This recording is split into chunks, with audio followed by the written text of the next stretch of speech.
problème qu'il y a pour moi entre les accords de paix avec Alors, la commission je fais... Non, ça enregistre là. C'est déjà? Oui, oui, ça enregistre. Je vais être là parce que j'ai fait sombre un peu. Voilà. Voilà. Okay. Bonjour, je suis le professeur Eloge Anissé Nkunku, professeur des universités. Je suis procureur international des affaires pétrolières, minières et énergétiques des Nations Unies. Et je suis aussi le secrétaire général des Nations Unies élu. Et nous sommes ici à la place des Nations. Nous sommes venus voir la communauté colombienne. Nous avons dit que nous suivons toujours notre dossier. Nous invitons d'ailleurs tous les latino-américains le 1er juillet 2022 à New York. Il y aura un grand événement où le peuple latino pourront s'exprimer et donc nous vous invitons. Aujourd'hui nous avons l'honneur donc de rencontrer Madame Ghislaine Dorsa. Gigi Dorsa. Madame Ghislaine Dorsa vient droit de la Colombie. Elle était en Colombie et elle a vu des choses là-bas. Et c'est elle qui va nous expliquer ce qui se passe là-bas. Actuellement, je suis arrivée il y a 1 mois et demi, donc c'est pas vieux.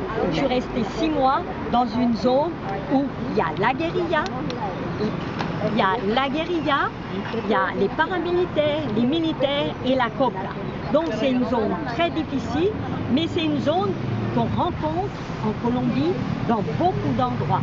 C'est pas seulement sur la cordillère occidentale dans le sud de Pasto, c'est une copie conforme, je veux dire, à beaucoup d'endroits. Il n'y a rien d'extraordinaire à ce qui se vit. Si, c'est extraordinaire parce qu'il y a de la violence. Tous les jours, il y a des morts, tous les jours.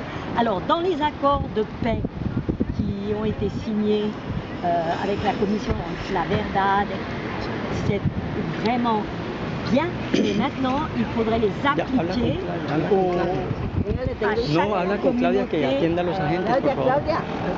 paysanne, à chaque communauté aussi en ville. Les syndicats, les groupes de droits humains sont réellement bafoués actuellement. Ah oui.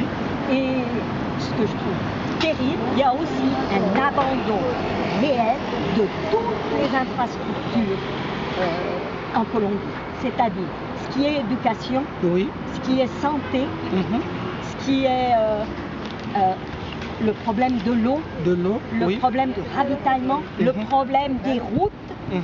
Et vraiment, il y a un énorme travail à faire. C'est au niveau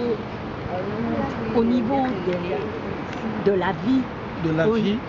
Donc l'eau, l'électricité, la détérioration des infrastructures, c'est ça. C'est vraiment, en ce moment, c'est vraiment grave. Et aussi dans le processus de paix, c'est vraiment au niveau seulement des parents. Parce que j'étais là-bas et il y a vraiment des assassinats tous les jours. Tous les jours. Voilà. De leaders, de journalistes, d'avocats, et simplement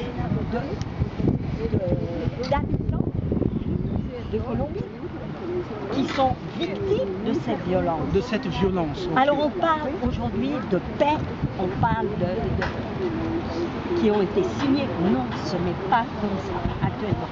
Il faut que les Nations Unies se déplacent et qu'ils aillent voir la réalité que vit le peuple. Et ça, c'est vraiment un pas en avant. Alors c'est bien beau les discussions, mais c'est pas tout. Il y a vraiment une réalité.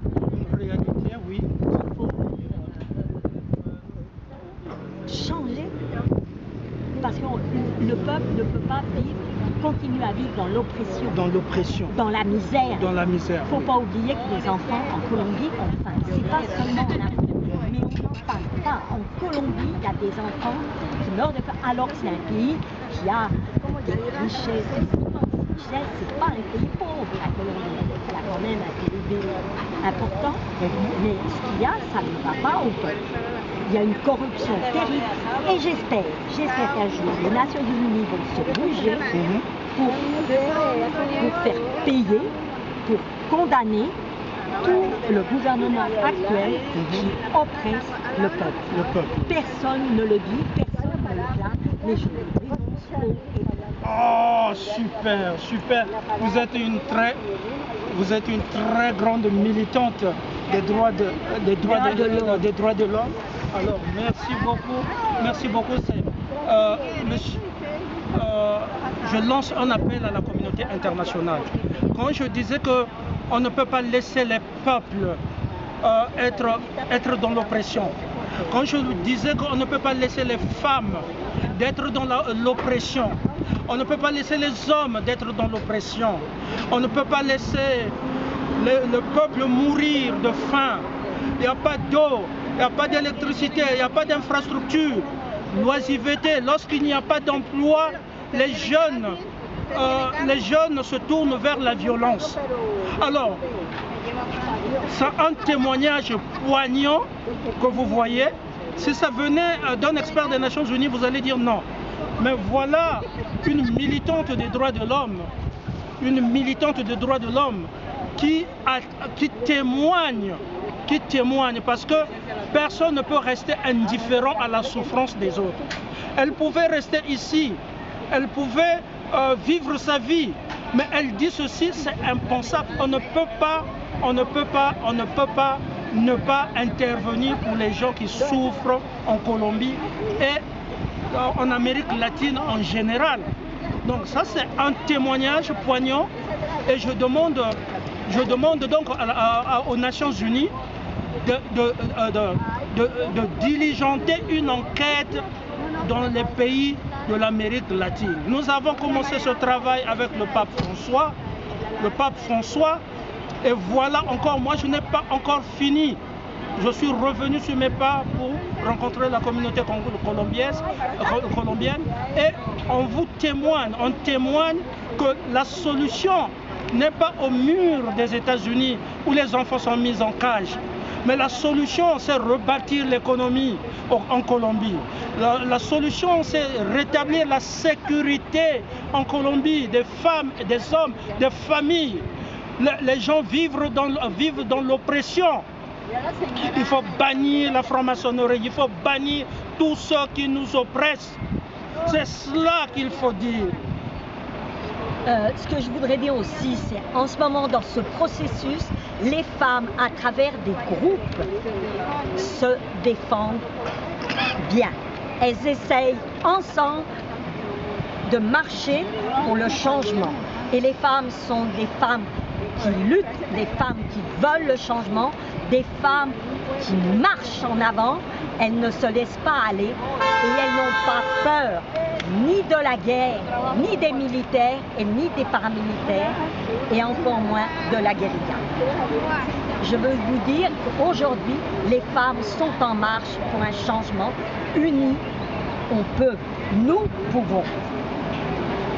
N'oubliez pas que ce sont les femmes de l'Amérique latine. De Colombie, de Nariño, de Policarpa, de Consaca, toutes ces femmes dans les villages qui sont unies pour lutter et qui développent des infrastructures pour qu'il y ait de quoi manger pour les enfants, qu'il y ait un développement de la communauté pour aller en avant. Bravo à elles, elles font un énorme travail. C'est un travail de lutte de chaque jour. Merci beaucoup, merci beaucoup, merci beaucoup, merci beaucoup. Merci pour ce témoignage. Je veux donc envoyer le message à New York là-bas, à New York. Comme ça, on va vous voir très bien et on va vous voir et on va suivre votre message. Le Conseil de sécurité, l'Assemblée générale va suivre votre message. Ok, voilà. Merci pour tout ce que vous avez fait. Vive la Colombie. Ouais. Vive la Colombie. Pueblo colombiano. Pueblo colombiano. Pueblo Brasil. Pueblo Argentine. Pueblo Ecuador, pueblo chino. La patria grande. La grande. La patria grande. La patria grande. Venezuela primero. Venezuela, mucho gracias. Cuba. Mucho gracias. Cuba, mucho gracias. Keep hope. Garde l'espoir. ¡Que viva Colombia! ¿Fue el arrete? Oui.